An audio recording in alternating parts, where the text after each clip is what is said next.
Sloane Brennan woke up in a hospital bed with her stomach empty, her baby fighting for life 3 floors above her, and her husband standing at her bedside with tears in his eyes. The perfect grieving husband. Except she remembered something the doctors didn't know. She remembered the pills he gave her, the way he smiled when the pain started, the phone call he made before turning on the lights. Her billionaire husband had just tried to murder her and frame her for his crimes. But Grant Ashford made one fatal mistake. He left her alive. And now she's coming for everything he has. If you want to see how a broken woman becomes the nightmare her husband never saw coming, hit that subscribe button, drop a comment below, and let's begin. The fluorescent lights in the intensive care unit hummed their mechanical lullaby. Sloane Brennan lay motionless in the hospital bed, her blonde hair fanned across the pillow like spilled sunlight. Now, looking into his eyes, she realized that secret was a weapon, and he was pointing it straight at her heart. We all bend to rules sometimes. Do we not? Grant said, his voice dropping to barely above a whisper. He was still standing close, his hand still on her cheek, but the gesture had transformed from affectionate to threatening. That supervisor's signature, you forged the audit for the Kellerman account. That was a federal violation. Sloane, the statute of limitations is not up for another 2 years. Sloane felt the blood drain from her face. You would not. I would never want to, Grant said, his thumb stroking her cheekbone. You are my wife, the mother of my child. But if you start making accusations about fraud, well, people might wonder what else you have been hiding. They might look very closely at your entire career.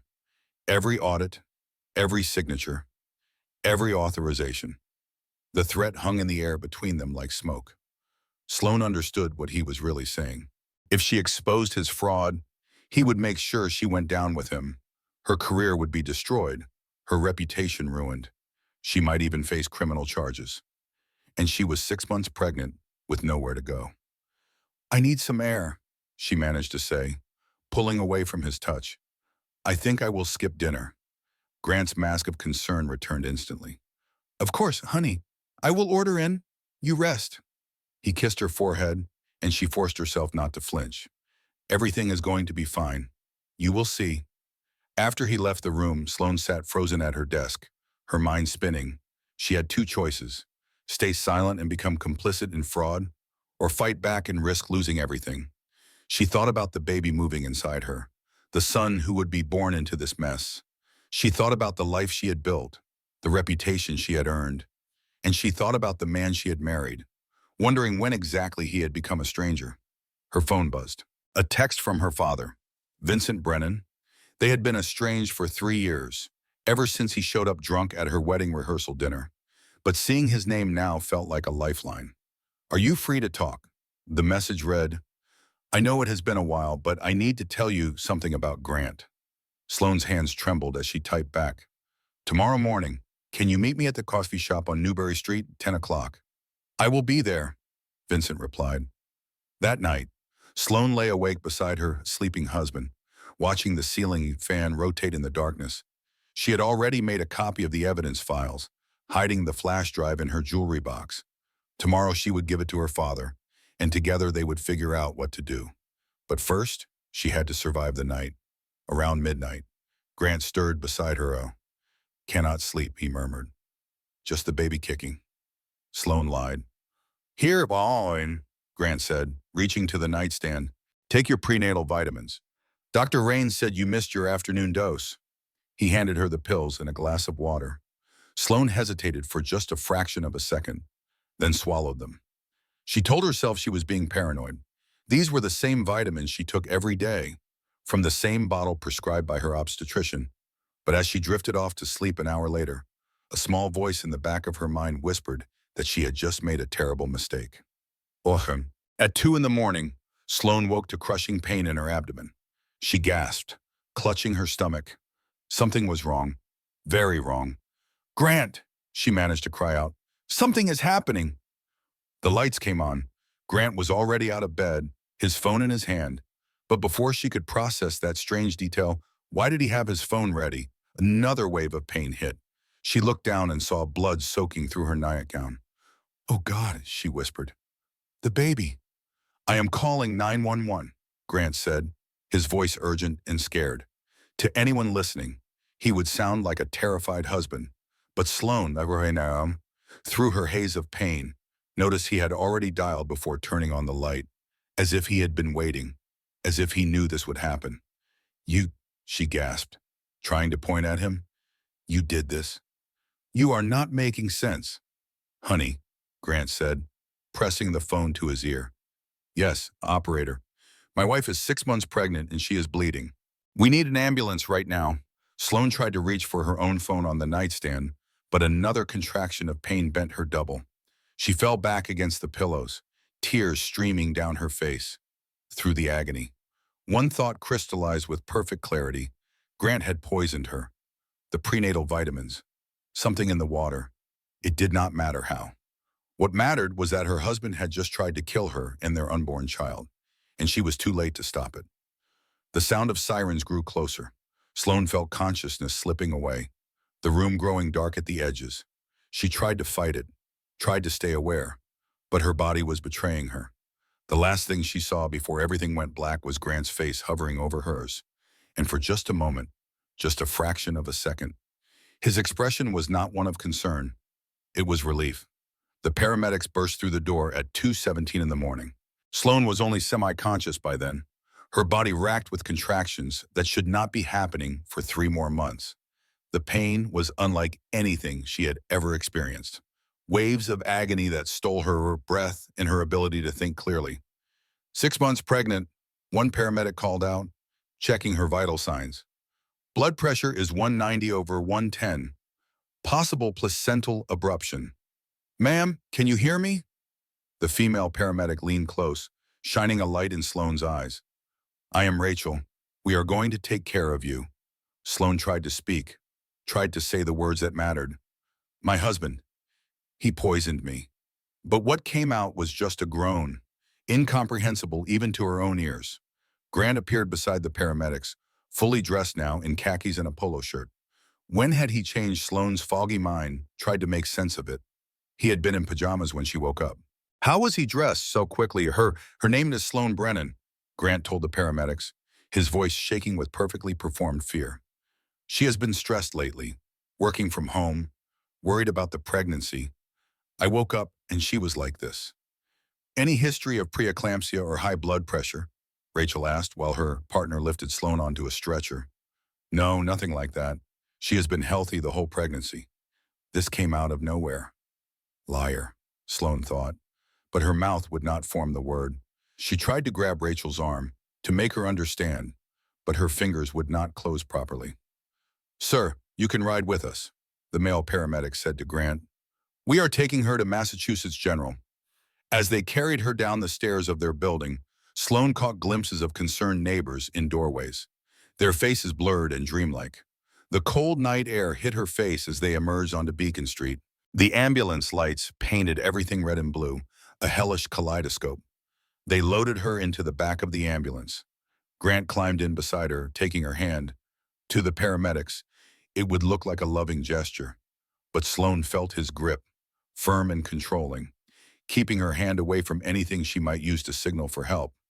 Hang on, baby, Grant murmured, loud enough for the others to hear. Just hang on. Our son needs you. The ambulance raced through empty Boston streets, sirens wailing. Rachel worked quickly, inserting an IV line, monitoring the baby's heartbeat on a portable ultrasound. Sloane watched the paramedic's face, trying to read the news there. Fetal heartbeat is 110, Rachel announced. Bradycardic. We need to move fast. What does that mean? Grant asked, his voice tight with worry that Sloane knew was fake. The baby's heart rate is too slow, Rachel explained. It means he is in distress. Sloane felt tears leak from her eyes, sliding into her hair. Her son, her baby boy, who she had already named Noah in her mind, after her grandfather. He was dying inside her because of the man holding her hand. At Massachusetts General, they rushed her straight to labor and delivery. Doctors in scrubs appeared, barking orders that Sloane could not quite follow. Someone pressed a mask over her face and she tasted plastic and oxygen. We need to do an emergency C-section, a doctor was saying. The baby cannot sustain this much longer. Do whatever you have to do, Grant said. Just save them both. But as they wheeled Sloan toward the operating room, she caught sight of someone through her blurred vision. A woman in a white coat, standing in the hallway. The woman made brief eye contact with Grant, and he gave the smallest nod. Sloane's last coherent thought before the anesthesia took her was that she recognized that woman. Dr. Julia Rains, her obstetrician. The monitors beeped steadily, tracking a heartbeat that seemed too slow, too fragile. At 6 months pregnant, her belly rose beneath a thin hospital blanket, a small mountain that no longer moved with life. Grant Ashford sat beside her, his hand resting on the bed railing. His designer suit was rumpled, his usually perfect hair disheveled. To anyone watching through the glass wall, he looked like a man on the edge of breaking, the epitome of a devoted husband keeping vigil. A nurse in blue scrubs entered, checking the IV line. She glanced at Grant with practiced sympathy. "Mr. Ashford, you should get some rest." The nurse said softly, "You have been here for 48 hours straight." Grant looked up, his eyes red-rimmed. "I cannot leave her. What if she wakes up and I am not here?" The nurse adjusted the flow on one of the IV bags. "The baby's heartbeat is still weak. Dr. Rains wants to discuss options with you this afternoon." And something about the look that had passed between her and Grant told Sloan that this conspiracy went deeper than she had imagined. Then the world dissolved into chemical darkness. When Sloan woke, the first thing she became aware of was the silence. No monitors beeping with her baby's heartbeat, no movement in her belly, just the steady hum of hospital equipment tracking only her own vital signs. Her hand moved instinctively to her stomach. Flat, empty. The mountain that had been there was gone. "No," she whispered, her voice raw. "No, no, no." A nurse appeared, her face kind but guarded. "Mr. Brennan, you are awake. Let me get Dr. Rains." "My baby," Sloan managed. "Where is my baby?" "The doctor will explain everything," the nurse said, disappearing quickly. Sloan tried to sit up, but her body screamed in protest. The incision across her lower abdomen burned. She had been cut open. They had taken her son. Dr. Julia Rains entered, her expression professionally sympathetic. She was a tall woman in her late 40s, with graying blonde hair pulled back in a tight bun. Sloan had been seeing her for prenatal care for 6 months, had trusted her completely. "Sloan, what?" Dr. Rains said, sitting on the edge of the bed. "I am so glad you are awake. You have been through a traumatic experience." "Where is my son?" Sloan demanded, her voice stronger now. "He is in the neonatal intensive care unit," Dr. Rains explained. "We delivered him by emergency C-section. He weighs 2 pounds, 4 ounces. That is very small for 26 weeks. But he is a fighter." "Can I see him?" "Not just yet. You need to stabilize first. You experienced a severe medical episode, possibly preeclampsia, though we are still running tests to determine the exact cause." Sloan studied the doctor's face, searching for signs of deception. "Preeclampsia does not cause sudden hemorrhaging." Dr. Rains's expression remained neutral. "There are many complications that can arise in pregnancy. Sloan, what matters now is that you both survived." "Where is my husband?" "He went home to shower and change. He has been here for 48 hours straight, refusing to leave your side." Dr. Rains stood. "You should rest. Recovery from a C-section is not easy, and you need your strength." After the doctor left, Sloan lay in the hospital bed, staring at the ceiling. 48 hours. She had been unconscious for 2 full days, 2 days during which Grant had controlled the narrative, played the devoted husband, and had time to cover his tracks. She tried to reach for the call button to ask for a phone, but her arms felt like lead. Whatever they had given her was still in her system, keeping her weak and compliant. As consciousness started to slip away again, Sloan heard voices in the hallway. Grant's voice, low and urgent, and Dr. Rains responding. "How much longer will she be sedated?" "Another 24 hours at least. The drugs need to clear her system slowly or it will look suspicious." "Good. That gives me time to deal with the father." "Grant, I did what you asked. But if anyone finds out, no one will find out. You made sure there is no evidence, right? The toxicology screen will show only standard pregnancy complications. I adjusted the records personally." Sloan tried to open her eyes, tried to call out, but her body would not obey. She was trapped in her own mind, listening to her husband and her doctor discuss how they had tried to kill her and her baby, and there was nothing she could do about it. When Sloane woke again, sunlight was streaming through the hospital window. Her mouth was dry, her head pounding. She blinked at the clock on the wall. 3 in the afternoon. She had lost another day. A different nurse stood by the IV stand, adjusting something. This one was younger, with dark curly hair and a name tag that read Maria.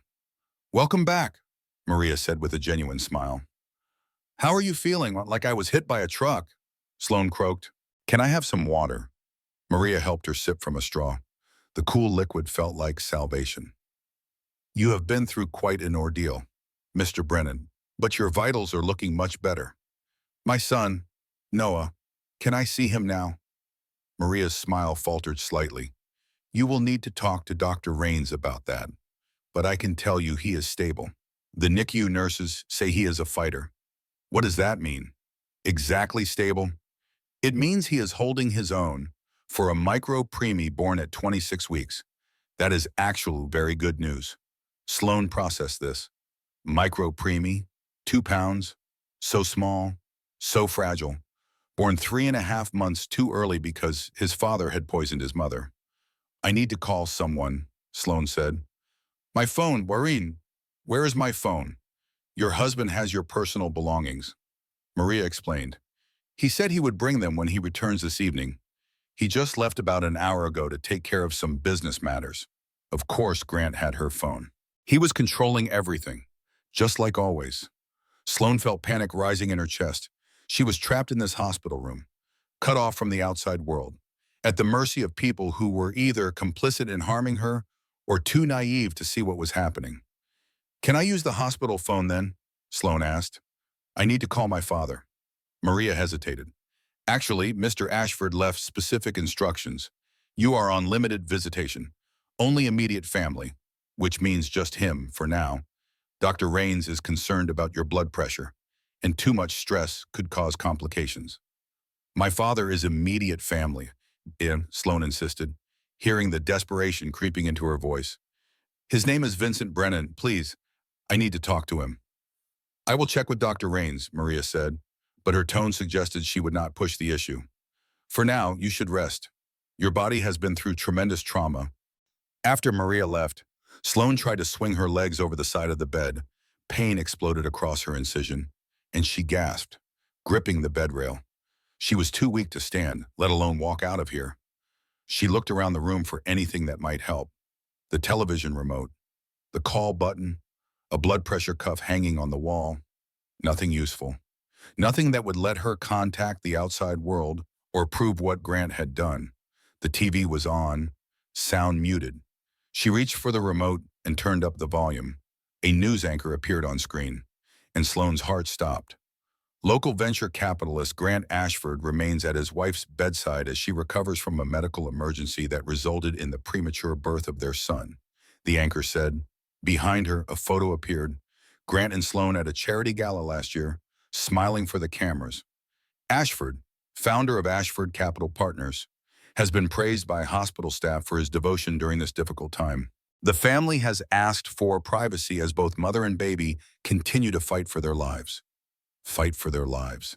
As if Sloane was still in danger. As if Grant was not the one who had put her here. The door opened, and Dr. Rains entered carrying a tablet. She glanced at the TV, then at Sloane. "I see you have been watching the news." "I want to see my son," Sloane said flatly. "Right now. I understand your eagerness, but you are not physically ready. The exertion of walking to the NICU could compromise your recovery." "Then get me a wheelchair." Dr. Rains sat down in the chair beside the bed, her expression carefully neutral. "Sloane, I need you to be honest with me. Are you experiencing any paranoid thoughts, any feelings that people are trying to harm you?" The question was so absurd, so perfectly calculated, that Sloane almost laughed. This was how they would discredit her, by suggesting she was mentally unstable, postpartum psychosis, pregnancy hormones, any convenient diagnosis that would make her accusations sound like delusions. "I am not paranoid," Sloane said carefully. "I simply want to see my baby and speak to my father. Your husband is very concerned about your mental state. Dr. Rains continued. He mentioned that you made some unusual accusations before your medical episode. Something about fraud. Sloane's mind raced. Every word she said now would be used against her. If she insisted Grant had poisoned her, they would say she was delusional. If she mentioned the fraud, they would paint her as paranoid and unstable. She was in a trap with no obvious way out. I was confused, Sloane lied. The pregnancy had been stressful. I think I just needed rest. Dr. Rains nodded, but her eyes remained watchful. I am glad to hear that. Rest is exactly what you need right now, and minimal stress, which is why we are limiting your visitors until you are stronger. Options, Grant repeated, his voice hollow. You mean deciding whether my wife or my child lives? I know this is impossible, the nurse said, but you need to prepare yourself for difficult decisions. She left, her footsteps squeaking on the linoleum floor. Grant watched through the glass as she walked down the hallway, past the nurse's station, out of sight. Then he stood, moving to the window. The Boston skyline stretched before him, glass towers catching the late afternoon sun. He pulled out his phone and typed a message. How much longer? The response came immediately. Another 24 hours minimum. The drugs need to clear her system before we can safely wake her. Grant deleted both messages. He turned back to look at his wife, and for just a moment, the mask of grief slipped. The corner of his mouth curved upward.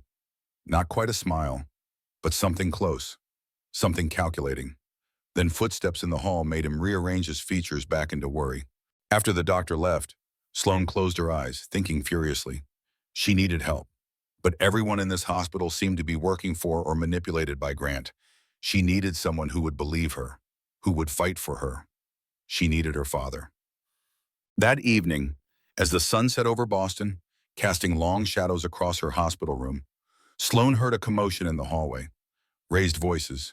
Someone arguing with the nurses. I do not care what her husband said. I am her father, and I have a legal right to see her. Vincent Brennan. Sloane's heart leapt. She tried to call out, but her voice was too weak. She pressed the call button repeatedly, hoping someone would open the door. Sir, you need to calm down or I will call security. A nurse was saying, Call them. Vincent shot back. Call security. Call the police. Call whoever you want. But I am seeing my daughter. The door burst open. Vincent Brennan stood there, and Sloane nearly cried with relief. He was 62 years old, his hair more gray than she remembered, wearing jeans and a flannel shirt that hung loose on his frame. He looked older than when she had last seen him 3 years ago. But his eyes, those sharp blue eyes that had once belonged to a brilliant district attorney, were clear and determined. Dad, Sloane whispered. Vincent crossed the room in 3 strides and took her hand. His grip was strong, and Sloane realized she was crying. I have been trying to reach you for 3 days, Vincent said, his voice rough with emotion. I saw the news. I knew something was wrong. He did this to me, Sloane managed to say. Grant, he poisoned me, and Dr. Rains helped him. She expected disbelief, or at least doubt, but Vincent just nodded grimly. I know. That is what I was trying to warn you about. I have been investigating him for weeks. You have. I am sober now. Sloane, 9 months clean. And I have been using the time to look into the man you married. I found things. Bad things. I was going to tell you. But then this happened. A security guard appeared in the doorway. Sir, I need you to leave. Vincent turned, and Sloane recognized the steel in his posture. The old district attorney was back. I am Vincent Brennan, 25 years as a prosecutor. I know the law. You cannot legally bar me from visiting my daughter without a court order. Do you have one? The guard hesitated. The husband said, The husband has no legal authority to deny me access. If you physically remove me, I will sue this hospital for violation of patients' rights. Is that what you want? The guard looked uncertain. He glanced at the nurse behind him, who shrugged helplessly. I will give you 30 minutes, the guard finally said. But if Dr. Rains orders you to leave, you leave. After they left, Vincent pulled the chair close to Sloane's bed and lowered his voice. Listen carefully. We do not have much time. Grant has been running a Ponzi scheme through his venture capital fund. I have proof. But more importantly, I think he has been planning this for months, setting you up to take the fall. He used my credentials, Sloan said. My digital signatures are all over the fraudulent transactions. Which makes you the perfect scapegoat. Vincent pulled out his phone. I smuggled this in for you, ye. Prepaid, untraceable, hide it under your mattress. I already programmed my number and a contact at the FBI field office. Agent Rebecca Sullivan. She is one of the good ones. Sloan took the phone, her hands shaking. He killed our baby. Dad, or tried to. Noah is in the NICU. He might not survive. Vincent's jaw tightened. Then we make sure Grant pays for every bit of it. But first, we need to get you out of here. Can you walk? Not yet. Maybe in a few days. We do not have a few days. Grant filed for emergency conservatorship this morning. The hearing is tomorrow. If the judge grants it, he will have legal control over all your medical decisions. The implications crashed over Sloan like a wave. He could sign a do not resuscitate order. He could refuse treatment. He could legally finish what he started. Exactly, my Sim, Vincent said. So we need to move fast. I am going to file an emergency motion to block the conservatorship, but I need you to record a statement right now on this phone. Everything you remember. The fraud, the poisoning, the doctor's involvement, everything. Sloan nodded, her mind clearing despite her exhaustion. This was it, her one chance to fight back. She took the phone and began to speak. The video recording took 20 minutes. Sloan spoke carefully, laying out everything she knew about Grant's fraud scheme. The $14 million moved through shell companies, her own forged signature from 8 years ago that Grant was using as leverage. She described the prenatal vitamins he had given her the night before the emergency, the blood, the premature birth. She detailed the conversation she had overheard between Grant and Dr. Raines about sedating her and covering up the toxicology results. When she finished, Vincent saved the file and uploaded it to an encrypted cloud storage. Insurance, he explained. If anything happens to either of us, this automatically goes to Agent Sullivan and to the Massachusetts State Bar Association. Will it be enough? Sloan asked. For the conservatorship hearing, maybe? For a criminal case? Vincent shook his head. We need more. We need the actual evidence of the fraud. And we need proof that Grant poisoned you. The statement you just gave is hearsay without corroboration. The flash drive, Sloan said suddenly. I made a copy of the financial files. It is hidden in my jewelry box at the apartment. Third drawer of my dresser. False bottom under the pearl necklace. Vincent smiled grimly. Now that is the daughter I remember. Smart. But how will you get into the apartment? Grant has probably changed the locks. I have not been entirely honest with you about the last 9 months, Vincent admitted. After I got sober, I realized I needed a purpose, so I got my private investigator's license.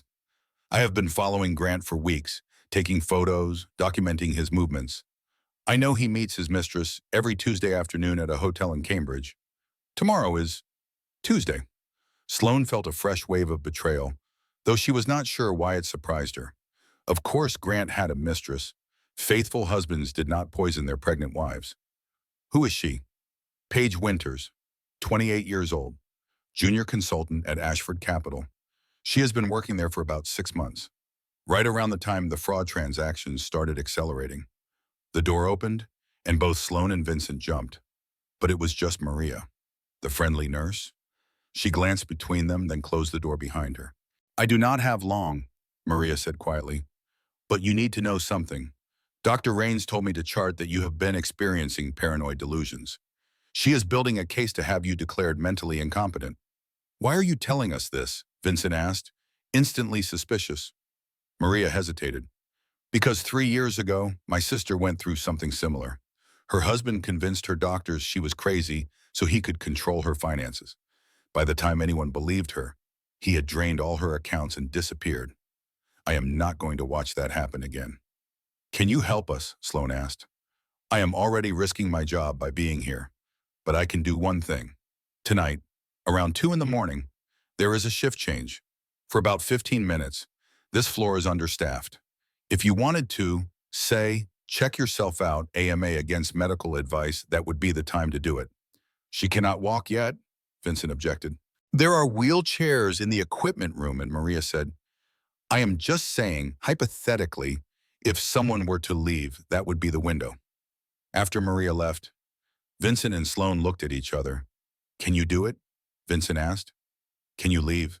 Knowing Noah is still here in the NICU. Sloane felt her heart tear in two. Every instinct screamed at her to stay close to her baby. But her rational mind knew the truth.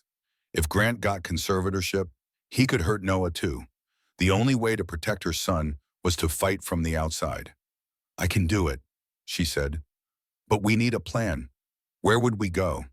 I have a rental house in Quincy, off the grid, paid in cash.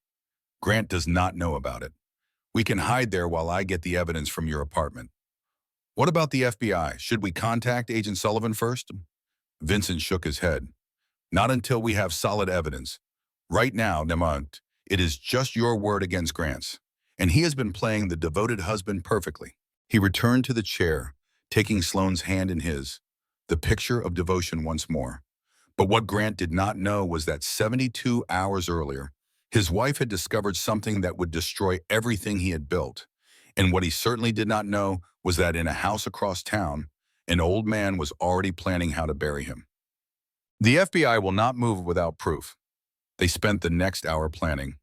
Vincent would return at 1:45 in the morning with street clothes for Sloane. They would leave during the shift change, drive straight to Quincy, and Vincent would return to Boston alone to retrieve the flash drive from the apartment while Grant was with his mistress. It was risky.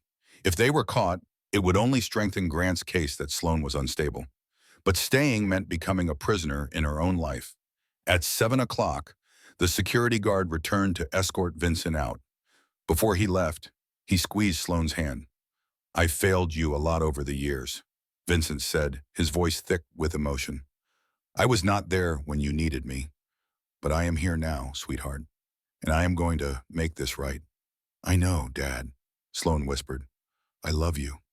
After he left, Sloane lay in the dark, listening to the hospital sounds around her, monitors beeping, footsteps in the hallway. Somewhere down the corridor, a baby crying, but not her baby. Noah was 3 floors up, fighting for his life in an incubator, and she could not even hold him. She placed her hand on her empty stomach, feeling the bandages over the incision. Grant had taken everything from her, her health, her baby's future, her sense of safety, but he had not taken her will to fight. At 1:30 in the morning, Sloane forced herself to sit up. The pain was intense, but she gritted her teeth and swung her legs over the side of the bed. She had to be ready. She had to be strong enough to escape. Because if she stayed, she knew with absolute certainty that Grant would find a way to finish what he started. And next time, neither she nor Noah would survive. At 1:45 in the morning, Vincent appeared at her door carrying a backpack. He moved quickly, helping Sloane into sweatpants and a loose hoodie that hid the bulk of her bandages. Every movement sent pain radiating through her abdomen, but Sloane bit her lip and forced herself to stay silent. The wheelchair is in the hallway, Vincent whispered. Maria left it there like she promised. We have maybe 12 minutes. Sloane nodded. Vincent supported her as she stood, and for a moment the room spun. She grabbed his arm, steadying herself. I cannot do this, she gasped. It hurts too much. Yes, you can, Vincent said firmly. You are stronger than you know. Come on, sweetheart. One step at a time. They made it to the door. Vincent peered out, checking both directions, then wheeled the chair over. Sloane collapsed into it, breathing hard. The exertion of just getting dressed and walking 10 feet had exhausted her. Vincent pushed her quickly toward the stairwell, avoiding the elevator where cameras would record their exit. Going down 3 flights of stairs in a wheelchair was awkward and terrifying, but somehow they managed. Vincent parked his car in a loading zone, and within minutes they were driving through empty Boston streets toward Quincy. Sloane dozed fitfully during the drive, pain medication and adrenaline warring in her system. When she woke, they were pulling into the driveway of a small ranch house in a quiet neighborhood. Home sweet hideout, Vincent said, trying for humor but falling short. Inside, the house was sparsely furnished but clean. Vincent had clearly been living here for a while. A coffee maker on the counter, a laptop on the kitchen table, files and photographs spread everywhere. The wall above the table was covered with a makeshift investigation board, photos of Grant, transaction records, timelines, and notes. You have really been investigating him, Sloane said. staring at the evidence. I had to do something useful with my sobriety. Vincent replied, I started by looking into the fraud angle, but then I found something else. Something worse. He pulled out a file. Grant has done this before. What do you mean, Actor? His first business partner, Marcus Donnelly, died in a car accident 4 years ago, right before he was planning to go to the SEC about financial irregularities in their firm. The accident was ruled mechanical failure, but it was never properly investigated. Sloan felt sick. You think Grant killed him? I think Grant eliminates obstacles. Marcus was going to expose him, so Marcus had to go. And now you were going to expose him, so you had to go too. Before Sloan could process this, Vincent's phone rang. He answered, his face going pale. What? He said sharply. When? How bad? Sloan's heart began to race. She knew, somehow, what the call was about before Vincent even turned to her. It is Noah, Vincent said, his voice breaking. The hospital just called. He had a brain hemorrhage. They are taking him into emergency surgery. The world stopped. Sloan could not breathe, could not think. Her baby. Her tiny, fragile baby, who was supposed to be fighting and winning, was now dying. We have to go back, she said, trying to stand. I have to be there. Sloan, if you go back, Grant will have you committed. The conservatorship hearing is in 6 hours. If you walk into that hospital, you are walking into a trap. I do not care, she screamed. That is my son. He needs me. Vincent grabbed her shoulders, forcing her to meet his eyes. He needs you alive and free. If Grant gets control of your medical decisions, he can make sure you never leave that hospital. And then who will protect Noah? Sloan crumpled, sobs tearing through her. Vincent held her while she cried, and she felt his own tears falling into her hair. We will get through this, Vincent whispered. We will make Grant pay. I promise you. But his promise felt hollow. What did justice matter if her son died? What did any of it matter? The surgery lasted 6 hours. Sloan sat on the couch in Vincent's house, clutching her phone, waiting for updates. Vincent stayed on the phone with hospital contacts, pulling strings, trying to get information. Finally, at 8 in the morning, a doctor called back. The surgery was successful, she told Vincent, but there was significant damage. Even if he survives, he will likely have severe developmental delays and physical disabilities. Cerebral palsy is almost certain. Vincent relayed the information to Sloan, his voice gentle. She listened without crying. She had no tears left, just a cold, hard fury building in her chest. Grant had done this.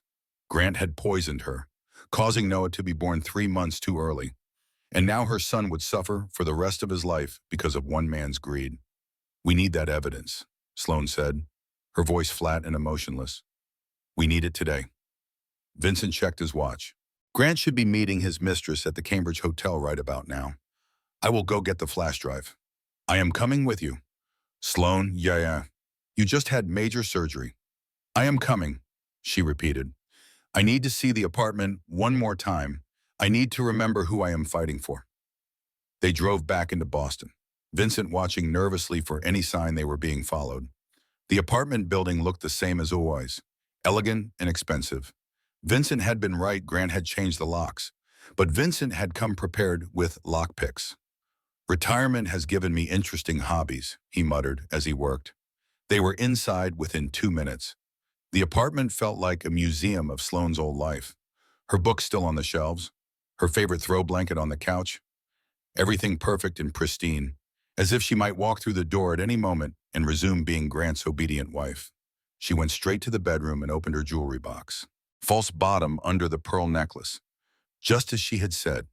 But when she lifted the velvet lining, her heart stopped. The flash drive was gone. No, she whispered. No, it was here. I put it here. Vincent searched frantically, dumping out every drawer, checking every possible hiding spot. But it was useless. Grant had found it and destroyed their only physical evidence. They sat on the bedroom floor, surrounded by scattered jewelry and clothes, and Sloan felt the last shred of hope die. No evidence, no proof, Just the word of a woman who had checked herself out of a hospital AMA against a billionaire who had been playing the perfect husband. "We are going to lose," Sloane said numbly. "He is going to win." Vincent took her hand. "Not if I have anything to say about it. I still have the photographs, the investigation notes, your video testimony. It is not over yet." But they both knew he was lying. Without that flash drive, they had nothing that would stand up in court. And in 4 hours, the conservatorship hearing would begin, and Grant would legally own every decision about Sloane's life.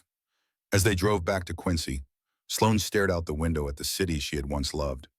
Somewhere in this maze of buildings, Grant was probably celebrating his victory, and somewhere in a hospital NICU, her son was fighting for a life that would never be whole.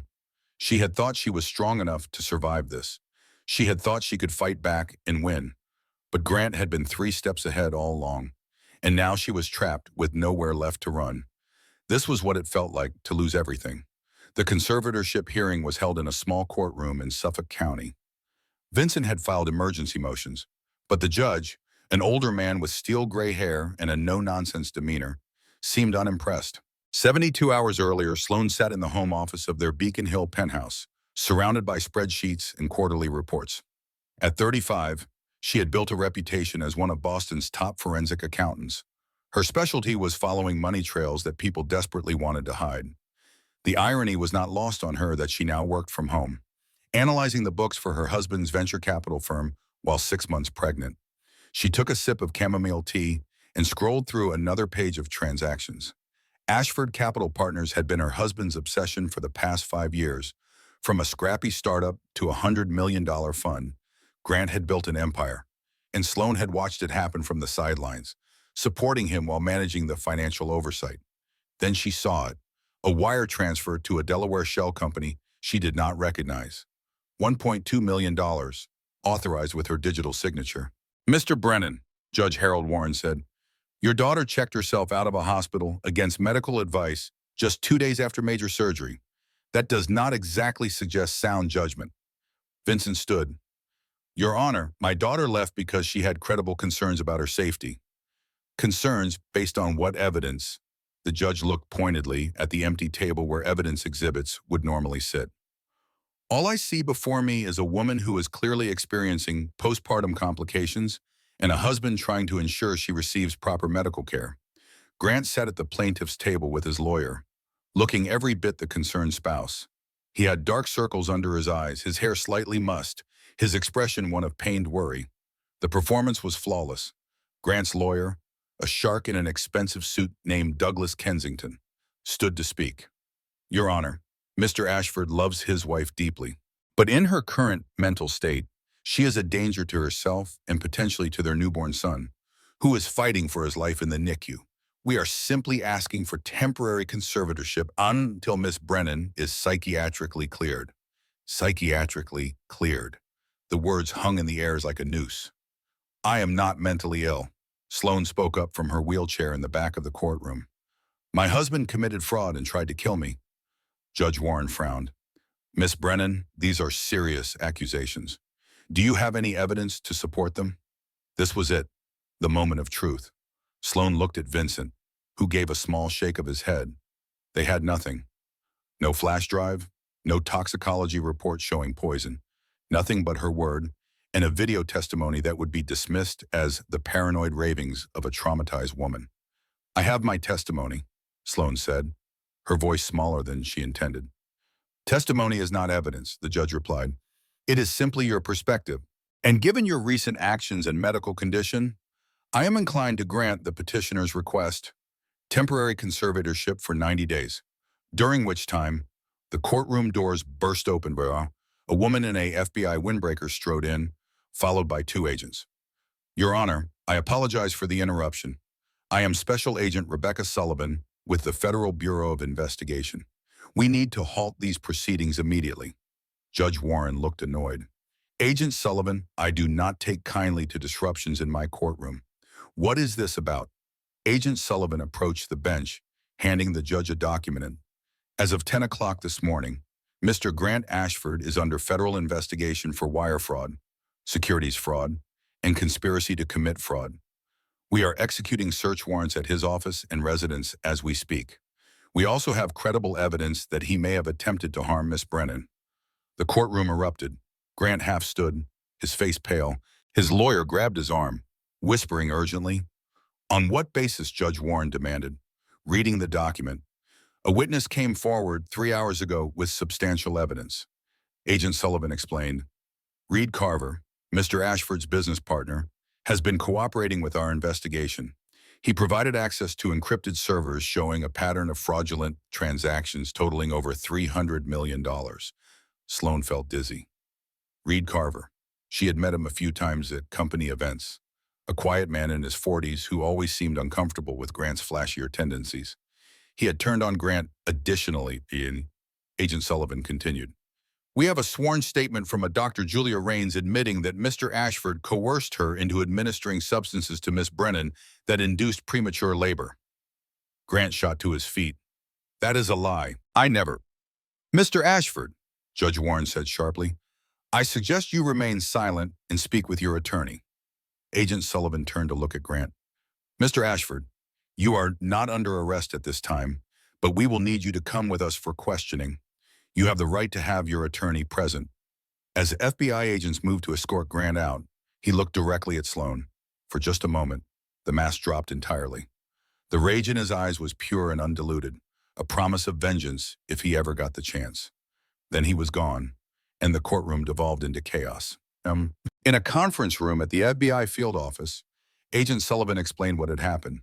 She was a woman in her early 40s with sharp eyes and a practical demeanor. Reed Carver contacted us 2 weeks ago, Sullivan said. He suspected Grant was running a Ponzi scheme but did not have proof. We put him under surveillance and recorded several conversations. When your father reached out to me about your case, I connected the dots. But how did you get Dr. Raines to confess? Sloan asked. We did not exactly. Reed did. Sullivan pulled out a tablet showing surveillance footage. Reed wore a wire to a meeting with Grant 2 days ago. Grant admitted on tape that he had paid Dr. Raines to handle your pregnancy complications. That gave us enough to bring her in for questioning. She broke almost immediately. What about the fraud evidence? Vincent asked. The flash drive my daughter made disappeared. Sullivan smiled grimly. Grant found and destroyed it. Yes. But he did not know that every transaction Reed processed was automatically backed up to a separate server. Reed is cautious. He kept insurance. So Grant is finished? Sloan asked, afraid to believe it. Not yet, Sullivan admitted. We have enough to investigate and probably to indict, but building a prosecutable case will take time, months, maybe longer. And Grant has resources. He will fight every step of the way. What about Sloan? Vincent asked. Is she safe?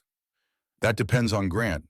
If he makes bail, which he probably will, he could be a threat. I recommend a restraining order and increased security. As they left the FBI office, Sloan felt something shift inside her. For the first time in days, she had hope. Not the naive hope of her old life, when she believed in happy endings and justice, but the cold, determined hope of someone who knows exactly how hard the fight will be and chooses to fight anyway. We are going to win this, she said to her father. Yes, we are, Kim, Vincent agreed. But first, we need to get you to the hospital. You need to see your son. When Sloan finally got to hold Noah for the first time, 6 days after his birth, he was so small he fit in her 2 hands.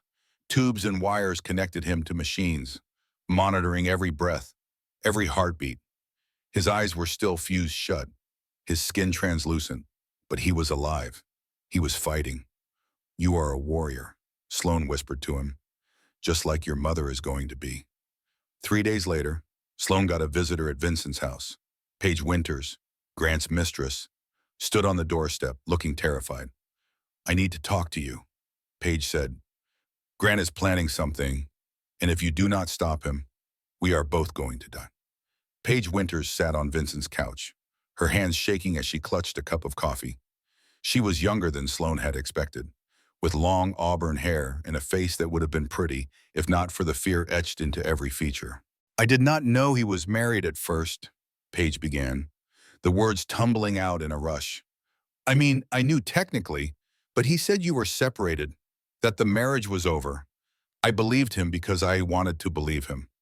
When did you find out the truth? Sloan asked, her voice colder than she intended. About a month ago, I overheard him on the phone with Dr. Rains, talking about keeping you sedated.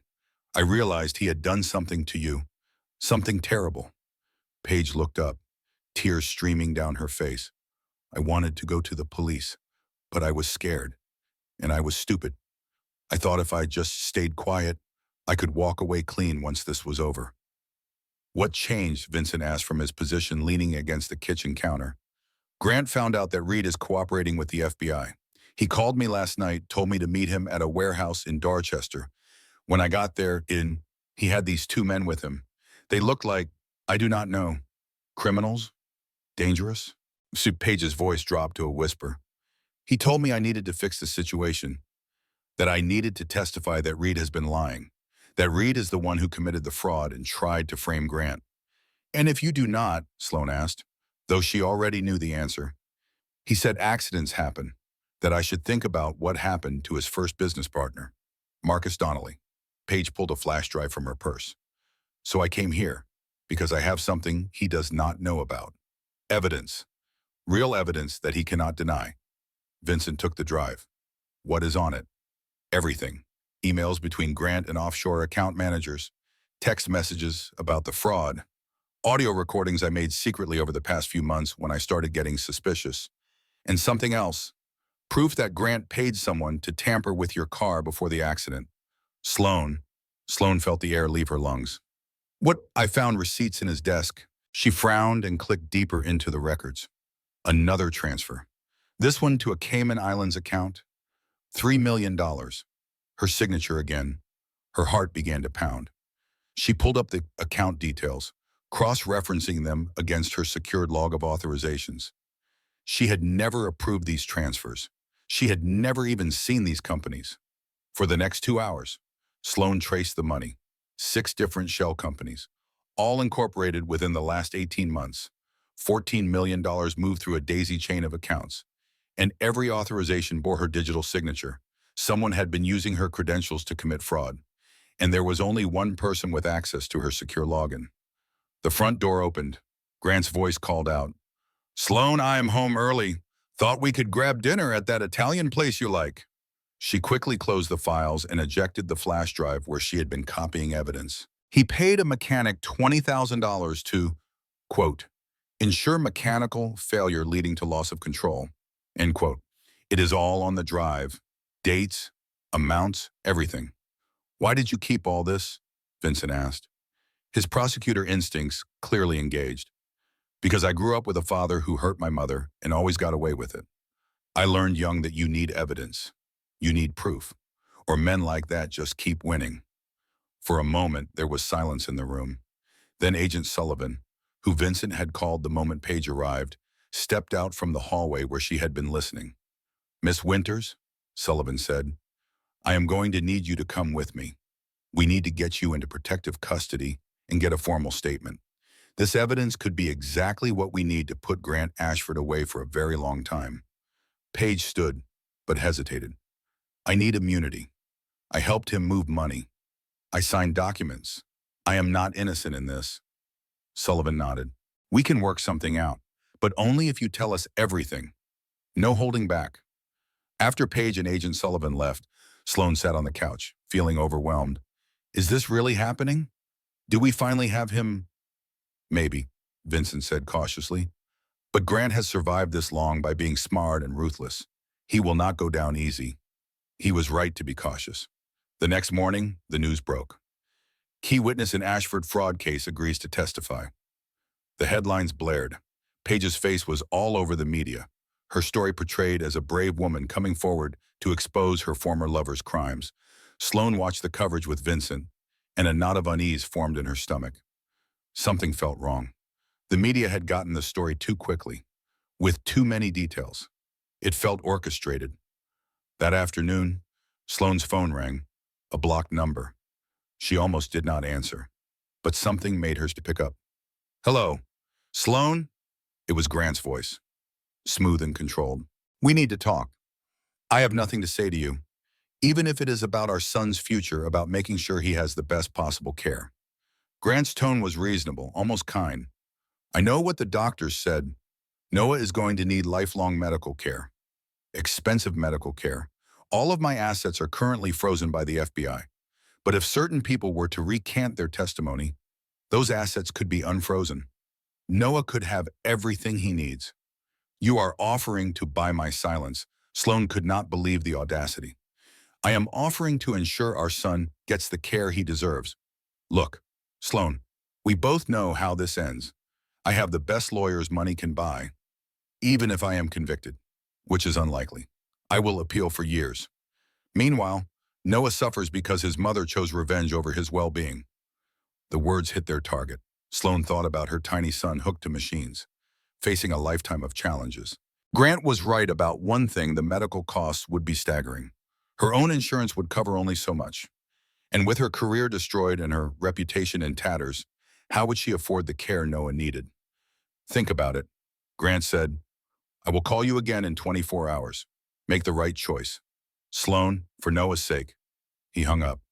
Sloan sat holding the phone, her mind spinning. Vincent, who had been listening, shook his head. You are not seriously considering this. I do not know, Sloan admitted. What if he is right? What if Noah suffers because I chose justice over his needs?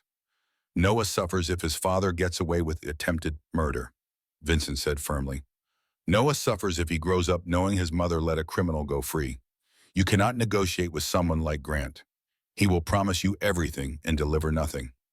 But that night, alone in the guest bedroom, Sloan could not stop thinking about Noah, about his tiny hands and his fragile body and his uncertain future. Maybe Grant was right. Maybe revenge was not worth the cost. Have you ever had to choose between doing what is right and protecting someone you love? That is the choice Sloan faced now. And whichever path she chose, someone would pay the price. The next morning, Sloan made her decision. She called Agent Sullivan. I need to make a deal. Sloan said, I will testify against Grant, but I need something in return. I need assurances that Noah's medical care will be covered, permanently. That is not really how this works, Sullivan began. Then make it work, Sloan interrupted. Because without my testimony about the fraud I discovered, your case gets a lot weaker. Grant can claim everything was Reed's doing, but I can testify about what I found, about Grant's threats, about the pattern of behavior. I can give you the complete picture, but I need to know my son will be taken care of. There was a long pause. Then Sullivan said, let me see what I can do. 3 hours later, Sullivan called back. We can set up a victim's compensation fund from seized assets. It is not everything, but it is something. And if Grant is convicted, civil suits will follow. You could get a settlement. It was not the guarantee Sloan wanted, but it was more than she had. Okay, what do you need from me? Everything, every detail about the fraud, the threats, the poisoning. We are going to put Grant Ashford away, and you are going to be the one who does it. The day before Paige Winters was scheduled to give her formal testimony, Sloan Lasani woke to the sound of Vincent's phone ringing. It was barely dawn, the sky outside still dark. She heard her father's voice from the kitchen, sharp with alarm. What, when, how? Sloan got up, ignoring the pain from her still healing incision, and went to find him. Vincent stood by the window, his face ashen. I will call you back, he said into the phone, then turned to Sloan. Paige Winters is dead. The words did not make sense at first. What, how? So apparent suicide. She was found in her apartment an hour ago. Pills and alcohol. No, Sloan said immediately. No, that is impossible. She was in protective custody. How could she? She convinced the agent as she needed to go home to get some personal items. They went with her, but she asked to use the bathroom alone. When she did not come out, they broke down the door and found her unconscious. She died in the ambulance. Sloan sat down heavily. This could not be coincidence. Paige had been terrified. Yes, but she had also been determined. People who are determined do not suddenly kill themselves the day before giving crucial testimony. Grant got to her, Sloan said. I do not know how, but he did. Vincent nodded grimly. Agent Sullivan thinks so too, but they are ruling it a suicide pending the autopsy. And without Paige's testimony, The case against Grant just got significantly weaker. What about the flash drive, the evidence she brought? Still admissible, but less powerful without her there to verify it and testify about how she obtained it. Grant's lawyers will claim it is fabricated. That page was unstable and made it all up. Sloan felt the familiar weight of despair settling over her shoulders. Every time they got close to winning, Grant found a way to slip free. It was like fighting smoke. You thought you had it contained, and then it just dissipated and reformed somewhere else. "We are losing," she said quietly. "Not yet," Vincent replied, but even he sounded uncertain. The trial began 2 weeks later. The media descended on the courthouse like locusts, cameras and reporters creating a circus atmosphere. Grant arrived each day in expensive suits, projecting confidence and wounded dignity. He played the role of the falsely accused husband, perfectly never angry, always sad, occasionally dabbing at his eyes when the cameras caught him. Sloan sat in the gallery next to her father, watching the proceedings. Reed Carver testified first, laying out the entire fraud scheme in methodical detail. He was a good witness, calm, factual, willing to admit his own role, but under cross-examination, Grant's lawyer, Douglas Kensington, tore into him. "Mr. Carver, is it not true that you have been granted immunity from prosecution in exchange for your testimony?" "Yes," Reed admitted. "So you have every incentive to blame Mr. Ashford for crimes you may have committed yourself." "I am telling the truth about what happened." "Egon, are you simply telling the story that keeps you out of prison?" It went on like that for hours. By the end, Reed looked exhausted and Sloan could see some of the jurors regarding him skeptically. Dr. Julia Raines testified next. She admitted that Grant had paid her to induce Sloan's labor prematurely, but she claimed she thought it was medically necessary at the time. "Mr. Ashford told me that Miss Brennan was experiencing severe stress and that early delivery might be in the baby's best interest," Dr. Raines said, her voice shook with what seemed like genuine remorse. "I did not realize I was being manipulated until much later." Under cross-examination, Kensington painted her as a doctor who had made an error in judgment and was now trying to blame her patient's husband to avoid a malpractice suit. Then it was Sloan's turn to testify. She walked to the stand, very aware of Grant's eyes on her. Her hands shook as she slipped it into her desk drawer. "In here?" she called back, forcing her voice to sound normal. Grant appeared in the doorway, holding a bouquet of lilies. He looked every bit the successful venture capitalist in his tailored navy suit, his dark hair styled perfectly, his smile warm and genuine. "For you," he said, presenting the flowers. "I know you have been stressed with the pregnancy and the work. I thought you could use something beautiful." Sloan took the flowers, their cloying scent suddenly making her nauseous. She studied her husband's face, searching for signs of deception. But Grant had always been impossible to read. That was what made him so successful in business. "Thank you," she said. "They are lovely. So, dinner." He checked his watch. "We have a reservation in an hour. Actually, I need to talk to you about something first." She gestured to the computer screen. "About the firm's accounts." Something flickered across Grant's face. Agent Sullivan had coached her extensively. Stick to the facts. Do not let emotions take over. Stay calm under cross-examination.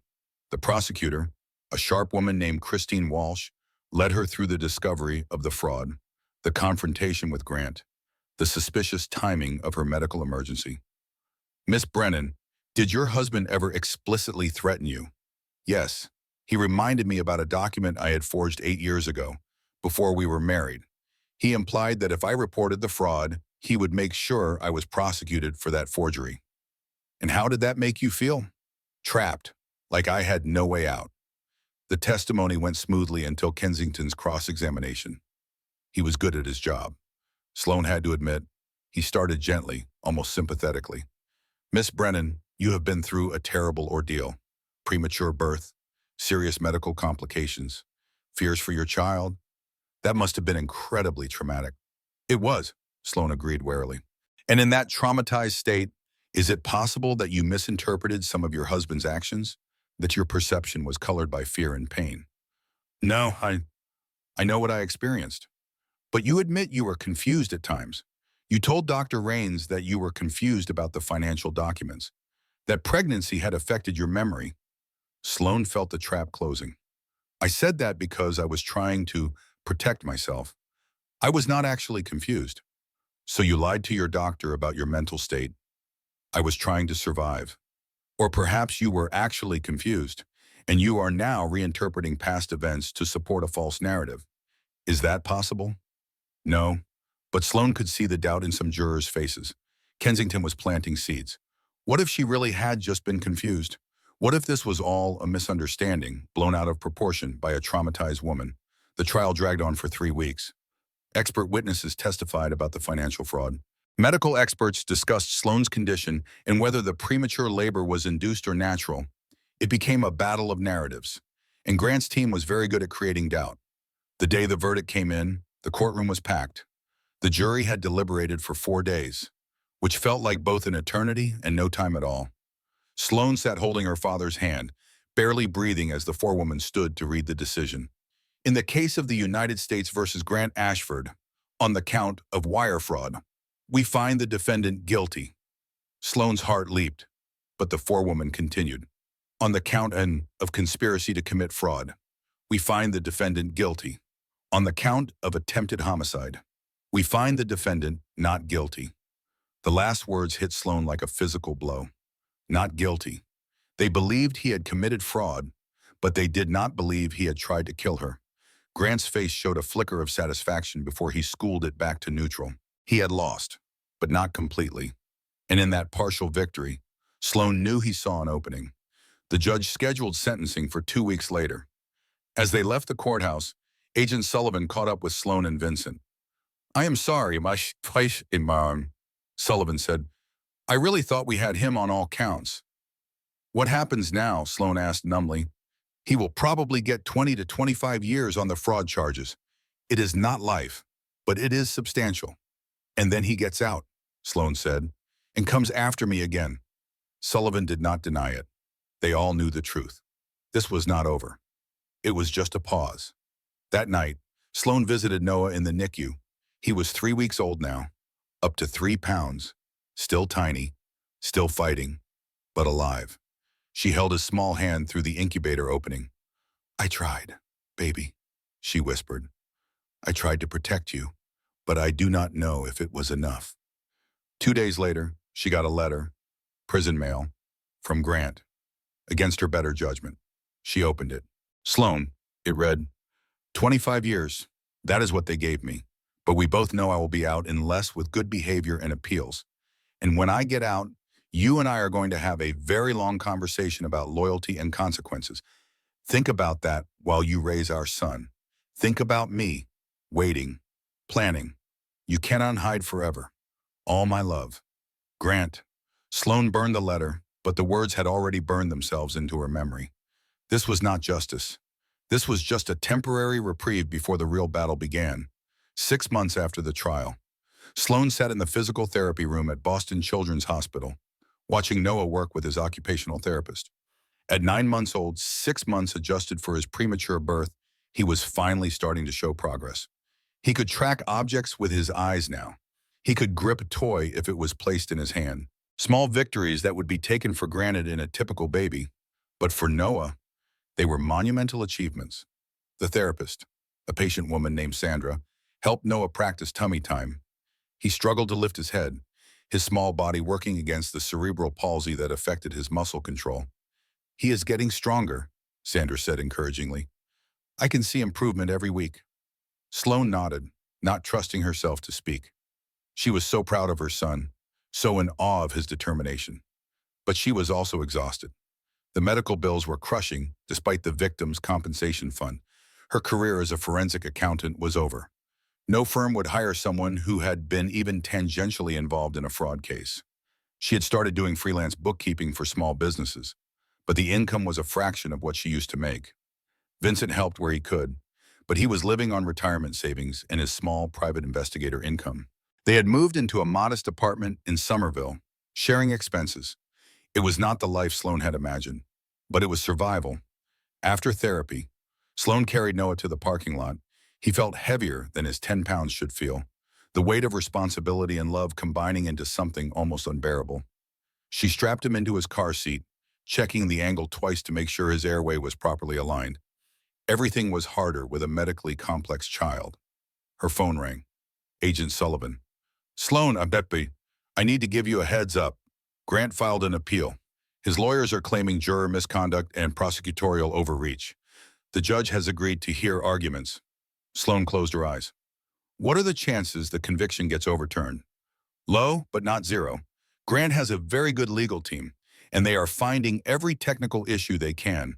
Even if the conviction stands, this could delay his actual time served, so he might get out sooner. It is possible. I wanted you to be prepared. After hanging up, Sloan sat in the parking lot for a long time, watching Noah sleep in his car seat. His small chest rose and fell steadily, his face peaceful. He did not know that his father was a monster. He did not know that his mother had sacrificed everything and still might lose. When you survive something terrible, people expect you to be inspiring. They want you to talk about how it made you stronger, how you found your purpose, how everything happened for a reason. But the truth is that survival just means you are still breathing. It does not mean you are whole. It does not mean the nightmares stop. It does not mean you won. At home that evening, Sloan fed Noah his specialized formula through a bottle that had a modified nipple to help him with his swallowing difficulties. Vincent cooked dinner, something simple with pasta. They ate mostly in silence, both too tired for conversation. Sloan's phone buzzed. A text from an unknown number. She opened it, and her blood went cold. It was a recent photo of Noah in his stroller, taken from a distance. Someone had been following them, watching them, and there was a message, "Sweet boy, would be a shame if something happened to him." Sloan showed Vincent, her hands shaking. He immediately called Agent Sullivan, who dispatched police to their building, but they all knew the truth. Grant had resources even from prison, friends, associates, people who owed him favors. If he wanted to hurt them, he could find a way. That night, Sloan could not sleep. She lay in the dark, listening to Noah's breathing through the baby monitor. Every small sound made her jump. Every car that passed outside felt like a threat. Around 3 in the morning, her phone buzzed again. Another unknown number. This time, a call. She answered, her voice harsh. "What do you want?" But it was not Grant. It was Reed Carver. "Sloan, do not hang up. I know you have no reason to trust me, but I need to tell you something. Paige did not kill herself." "I know that." "No, I have proof. I have been investigating on my own. I found the guy Grant paid to get to her in protective custody. He is willing to talk, but he wants protection, real protection, not FBI protection that can be compromised." Sloan sat up. "Why are you telling me this?" "Because I could not live with myself if I did not try to finish what we started. Paige deserves justice. You deserve justice. And that kid of yours deserves to grow up without looking over his shoulder. What do you need from me? Meet me tomorrow. I will bring the evidence and the witness. We give it to Sullivan together. Make sure it cannot be buried or ignored. And then we make sure Grant Ashford never sees freedom again." "This could be a trap," Sloan said, dim. "Yeah," Reed agreed. "But what choice do we have? We either fight or we spend the rest of our lives afraid. Too fast to identify. But it was there. Can it wait until after dinner? I am starving, and you need to eat for the baby." "It is about the Meridian transactions," Sloan pressed. "The ones with the Delaware companies." Grant's expression shifted to confusion. "The Meridian deal, Sloan. You signed off on those months ago. We went over them together." "I do not remember that." He moved closer, placing a hand on her shoulder. His touch, usually comforting, now felt wrong. "Honey, Dr. Raines mentioned this might happen. Pregnancy can affect memory. It is completely normal." "I am a forensic accountant," Sloan said, hearing the edge in her own voice. "My memory is not compromised." "Then check your own authorization logs," Grant said, his voice still gentle, but with an undertone she could not quite place. "You will see your signature, your login, everything proper and legal." Sloan's mind raced. He was right. Of course, the digital trail led straight back to her. You know that moment when you realize that playing it safe is sometimes the most dangerous thing you can do. That is where Sloan found herself now. She could ignore Reed's call, stay hidden, and hope Grant's reach did not extend far enough to hurt her. Or she could take one more risk, gather one more piece of evidence, and try to end this once and for all. She thought about Noah, sleeping peacefully in the next room. She thought about the life she wanted for him, not one of fear and hiding, but one where he could grow up safe, where his mother was not a victim, but a fighter. Where and when, Sloan asked. 2 days later, Reed's evidence led to a new indictment, conspiracy to commit murder in the death of Paige Winters. The witness, a low-level criminal named Danny Russell, testified that Grant had paid him $50,000 to slip pills into Paige's drink and make it look like suicide. Danny had recordings of his conversations with Grant's intermediary. He had receipts. He had everything. The trial was shorter this time. Grant's lawyers fought hard, but the evidence was damning. And this time, Sloan did not have to testify. Danny Russell was enough. The verdict, guilty. Additional sentence, life without parole.